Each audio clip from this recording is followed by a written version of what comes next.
Alunos do oitavo ano, aqui é o professor Igor. É um prazer estar com vocês em mais uma aula de História. Vamos lá, vamos falar agora da independência das colônias espanholas da América do Sul e da independência do Brasil. Então, esse é o momento em que eu vou abrir o slide. É isso aí. Não, não é isso não.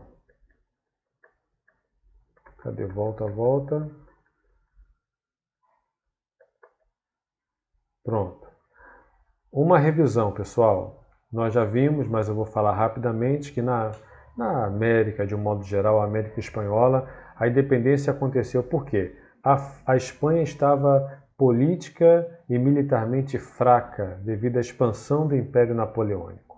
E aí, uma elite lá na colônia lutou pela independência, lutou pelos seus interesses. E o nome dessa elite eram os crioulos.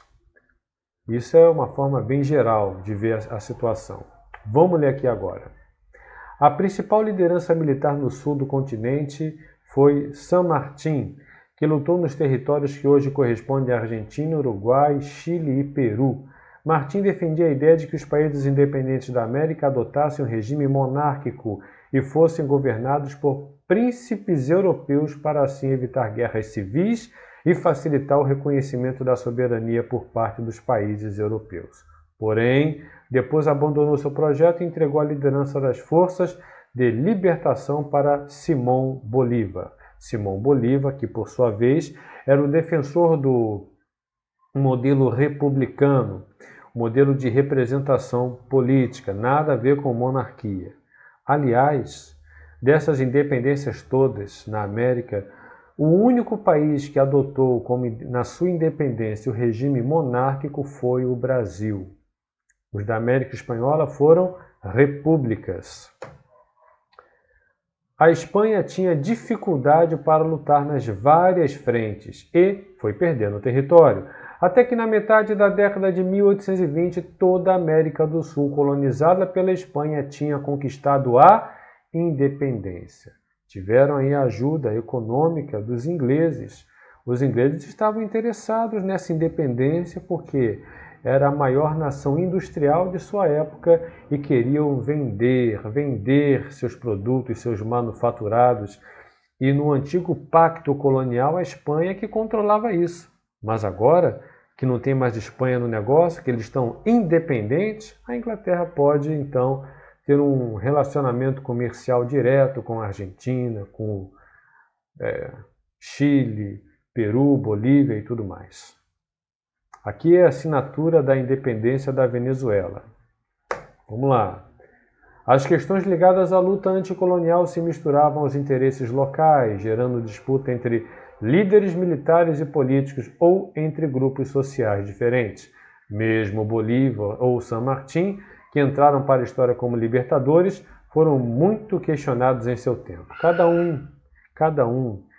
Cada liderança tinha uma ideia, um modelo de política, uma intenção, uma proposta. Teve muita briga, muita guerra, muito tiro para que esses países pudessem se consolidar como um Estado nacional. Por isso até que você tem na América Espanhola tantos países. Como vamos ver ainda, o Brasil, ele é um país de proporções continentais, ele não se fragmentou, é um país só. Na América Espanhola, devido a esses múltiplos interesses, você tem tantos países, tem Argentina, Chile, Paraguai, Uruguai, Bolívia, Venezuela, Equador, Guatemala e tudo mais. Vamos lá. Projeto de independência consolidado na América. Na América Espanhola, o projeto de independência implantado foi das elites crioulas e por isso a concentração de terras nas mãos de poucos e as enormes desigualdades sociais foram mantidas. As lutas por independência envolveram índios, mestiços, negros, mas, olha só, envolveram, tá? Só que a desigualdade, a supremacia branca da elite é que prevaleceu. Não tivemos aí governos que primaram pela igualdade de todos e pelo igual tratamento, igualdade social, nada disso. Bem, os novos estados nacionais foram organizados para defender então os interesses dos grupos dominantes. Independência do Uruguai. O Uruguai é um caso à parte porque o território uruguaio já pertenceu ao Brasil, tá? O Uruguai pertenceu ao território do vice-reino do Rio da Prata. A região por muito tempo foi abandonada pela Espanha, que só voltou a se interessar pela região depois que o príncipe regente de Portugal, Dom João, tentou anexá-la ao Brasil em 1811. O general Gervásio Artigas foi um dos principais líderes do movimento pela independência da região, que era submetida à Junta de Buenos Aires. Porém, insatisfeito com o controle de Buenos Aires, Artigas instituiu em Montevidéu um governo independente. Montevidéu, capital do Uruguai hoje, hein? Realizou a distribuição de terras, favorecendo os mais pobres, principalmente mestiços e índios. Olha que coisa interessante. Hoje o Uruguai é chamado de a Suíça da América do Sul. Um país latino-americano sim, mas com índices de desenvolvimento próximos a alguns países europeus. E aí você, estudando história, percebe que a raiz, a explicação para isso está aqui, no seu processo de independência. Bem, mas tem mais, hein? Em 1821, Portugal incorporou o território do Uruguai ao Brasil com o nome de Província Cisplatina. Em 1825, o Uruguai declarou independência apoiado pela Argentina. Brasil e Argentina disputaram território na Guerra da Cisplatina. Aqui na época, nós vamos ver ainda, o Brasil era governado por Dom Pedro I. E essa guerra foi muito ruim para Dom Pedro I, que ficou muito desgastado. Mas vamos lá. Quando o acordo encerrou a disputa e o Uruguai, enfim, foi reconhecido como Estado independente. Temos aqui a gravura que representa a batalha, muito importante nesse processo de independência do Uruguai. Desculpem o professor que fala rápido demais, viu? Nós temos um tempo a cumprir. Vamos falar do Brasil agora. O que der tempo a gente fala. O Brasil, nosso lindo país. A opressão da metrópole também gerou manifestações de descontentamento no Brasil, revoltas e tentativas de independência. O iluminismo, que era uma teoria, um conjunto de ideias, pensamentos, filosofia, que influenciam muito as elites, os profissionais liberais, os pensadores do século XVIII, XIX, pois bem, também influenciou os colonos brasileiros. E assim, tivemos aqui alguns movimentos como a Conjuração Mineira, que nem saiu do papel, temos aí a Revolta de Vila Rica, temos a Conjuração Baiana, temos a Revolução Pernambucana, que tem em comum essa influência desse conjunto de ideias iluministas, que falava que todo mundo tinha o direito de ser igual perante a lei e de lutar pela sua liberdade, pela soberania do seu país. Mas olha só, esses movimentos de independência não foram bem-sucedidos. Se eles tivessem sido bem-sucedidos, não teríamos um Brasil do tamanho que tem hoje. Teríamos vários países na América Latina que falariam a língua portuguesa. Então teria um país no sul, tiveram outras revoltas também separatistas no período regencial, como vamos ver, e o Brasil ia ser uma coxa de retalhos, um monte de país espalhado, cada um falando também português, como é na América Espanhola.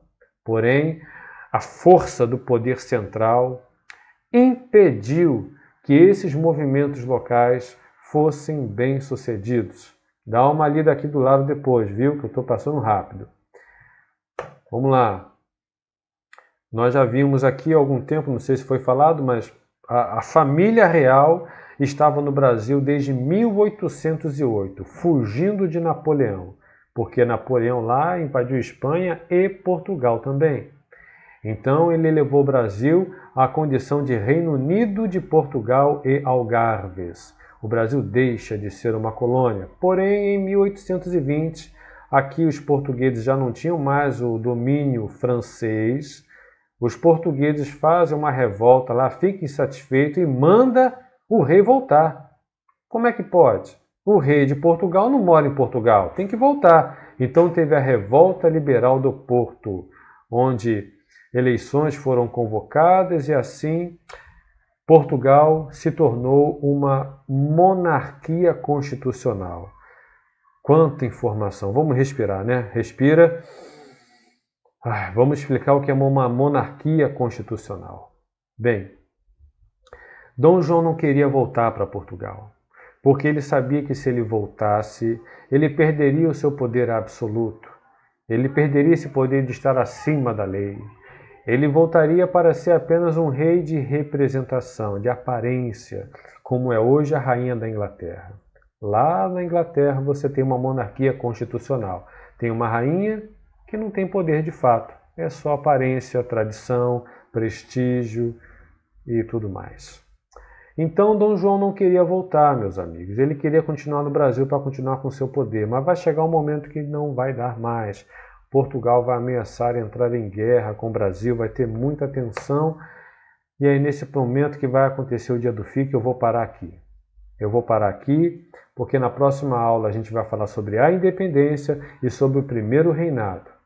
E aí depois sobre o período regencial e depois, por fim, segundo reinado, ok? Temos aí 11 minutos de aula. Muito obrigado pela atenção, muito obrigado pela sua participação aqui. Eu desejo a todos uma boa semana, bons estudos e até a próxima. Tchau!